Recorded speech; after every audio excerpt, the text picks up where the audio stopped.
El Señor esté con ustedes. Evangelio de nuestro Señor Jesucristo según San Juan. A la hora de pasar de este mundo al Padre, Jesús dijo a sus discípulos: «Todavía tengo muchas cosas que decirles, pero ustedes no las pueden comprender ahora. Cuando venga el Espíritu de la verdad, Él los introducirá en toda la verdad, porque no hablará por sí mismo, sino que dirá lo que ha oído y les anunciará lo que irá sucediendo. Él me glorificará porque recibirá de lo mío y se lo anunciará a ustedes. Todo lo que es del Padre es mío. Por eso les digo, recibirá de lo mío y se lo anunciará a ustedes». Palabra del Señor.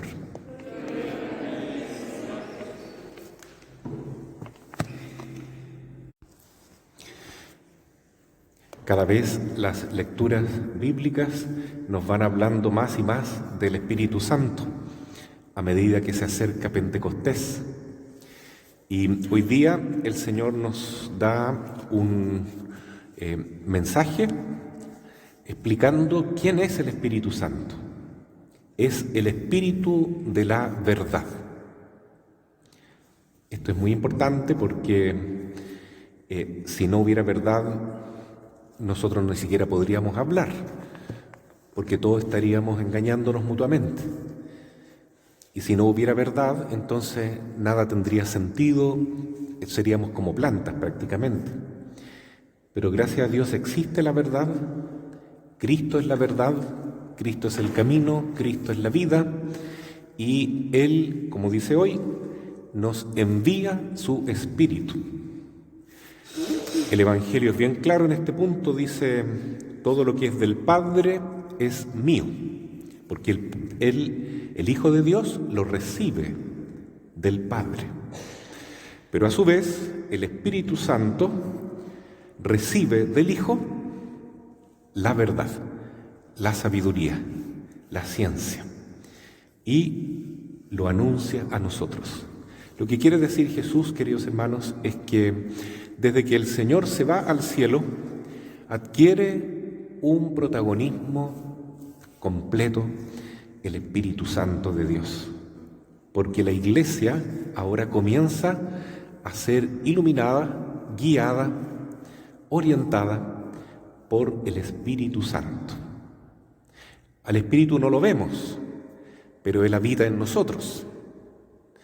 Entonces quiere decir que cuando los obispos se reúnen en los concilios, por ejemplo, el primer concilio fue en Jerusalén, se reunieron los apóstoles para discutir si los gentiles tenían que seguir con las mismas tradiciones de los judíos, y el Espíritu Santo dijo: no le exijan todo eso a los gentiles, a los pueblos paganos, sino que ahora esto es una nueva religión. Esto no desprecia todo lo que es el Antiguo Testamento, todo lo contrario, pero no hay que seguir todas las leyes, todas las reglas.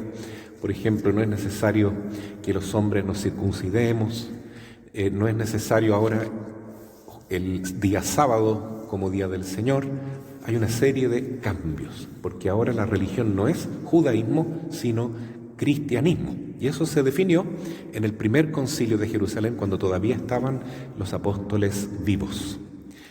Y a lo largo de la historia van surgiendo nuevas dificultades, personas que enseñan cosas equivocadas, herejías. Esto surge siempre dentro del ambiente clerical, ¿no? Son sacerdotes, obispos que enseñan errores. A veces los herejes, por ejemplo, Arrio, en el año 300 y poco, y entonces los obispos se reúnen, como en el concilio de Nicea, 325, para discutir, para dialogar, para recibir el don del Espíritu Santo y saber cuál es la verdad. Esto es lo que Jesús prometió, ¿no? Lo que yo quisiera, dice Jesús, es decirles tantas cosas a ustedes, pero no las pueden entender ahora. No las pueden entender. Pero con el paso del tiempo, con la historia, ustedes van a ir conociendo toda la verdad plena, porque el Espíritu Santo se lo va a ir comunicando a ustedes. Es así que a lo largo de la historia se van desarrollando los dogmas. Por ejemplo, en Nicea y en Constantinopla, el dogma de la Santísima Trinidad. Explicar bien cómo funciona esto, cómo se explica que en Jesús hay dos naturalezas distintas, la divina, la humana, y es una sola persona. Cómo es que hay tres personas en la Santísima Trinidad, Padre, Hijo y Espíritu Santo, y es un solo Dios. Y se empiezan a utilizar conceptos filosóficos de aquella época. Entonces, ¿cómo los apóstoles iban a entender todo esto de un viaje, ¿no? Es demasiada información. Pero a lo largo de la historia sí se va dando, y nosotros hoy, 2000 años después de Cristo, ya tenemos no solamente el Evangelio, la Biblia, que nos ilumina, sino también tenemos el magisterio de la Iglesia y la tradición de la Iglesia, que es el cúmulo de toda esta sabiduría, ¿no?, que se ha ido desarrollando, que es obra del Espíritu Santo, obra del Espíritu Santo. Esto es muy bonito porque sabemos, hermanos, que la Biblia es la revelación pública que ya terminó con el último apóstol, el apóstol Juan. El último libro de la Biblia es el Apocalipsis y ya no se puede agregar nada a la palabra de Dios, desde que quedó definido que estos son los libros inspirados por Dios en la Biblia. Pero el Espíritu Santo nos va revelando situaciones, aspectos, matices que están entre líneas en la palabra de Dios, ¿no? Por ejemplo, la palabra de Dios no dice que la Virgen fue asunta al cielo o que es inmaculada, pero si uno lee bien la Biblia y estudia después con lo que han enseñado los santos, los padres de la Iglesia, se da cuenta que evidentemente la Virgen es inmaculada y es asunta al cielo, como ya está declarado dogmáticamente por la Iglesia. Entonces, es el Espíritu Santo el que va manifestando, el que va guiando la Iglesia. Hay personas hoy que tienen miedo del Concilio Vaticano II porque creen que no fue un concilio bueno. Claro que fue bueno, porque es el Espíritu Santo el que va guiando a la Iglesia.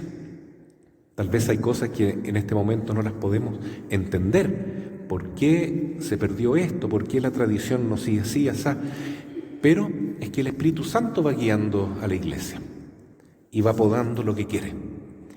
Y a nosotros nos toca aceptar que el Señor es el buen pastor y que Él nos envía su Espíritu, Espíritu de verdad, Espíritu de sabiduría, que nos va guiando a través de nuestros pastores. Entonces, también hoy día queremos reconocer que el Espíritu Santo nos habla a través de la Santísima Virgen.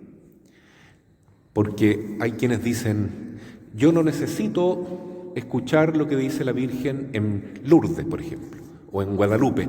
Eso me tiene sin cuidado. O lo que dijo en Fátima.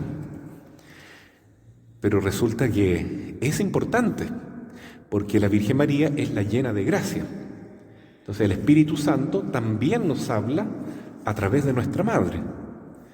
Es cierto que no está en la palabra de Dios, que nadie está obligado a creer como dogma lo que dice la Virgen, lo que dicen los santos, lo que dicen los doctores de la Iglesia, como Santo Tomás de Aquino, pero es el Espíritu Santo que nos está hablando. Y Jesús hoy día nos dice eso. Tengo tantas cosas que decirles, cuando venga el Espíritu de la verdad, Él los introducirá en toda la verdad. Poco a poco nos vamos introduciendo, entonces nos vamos acercando a la verdad plena, y la verdad plena se va a dar cuando nosotros veamos a Dios cara a cara. Pero ahora nosotros, como estos bichitos que buscan la luz en la noche y se dejan atraer por ella, a nosotros también nos encanta y nos llama la atención y nos produce curiosidad, asombro, maravilla, la verdad, la verdad. No solo la verdad de las cosas del mundo, del universo, las realidades científicas, sino sobre todo la verdad de Dios, la verdad de Dios. San Pablo, en la primera lectura que escuchamos, le habla a los filósofos de esa época, ¿no? En Atenas, que todavía era el centro cultural más importante, ¿no? Porque en la época de Jesús y de San Pablo, la cultura era greco-latina, es decir, los dos centros principales eran Atenas y Roma. Y ahí estaba, en ese centro de Atenas, Pablo hablándole a los hombres más cultos de la época, los atenienses, los griegos, y les hablaba, ¿no es cierto?, en su idioma y en su lenguaje filosófico. Y les decía: veo que ustedes son hombres muy religiosos porque tienen un altar dedicado al Dios desconocido. Y como dicen sus poetas y sus filósofos, en Él existimos, vivimos y somos. Pues bien, yo les vengo a hablar ahora de quién es este Dios desconocido que ustedes reconocen y adoran, pero no conocen en el fondo.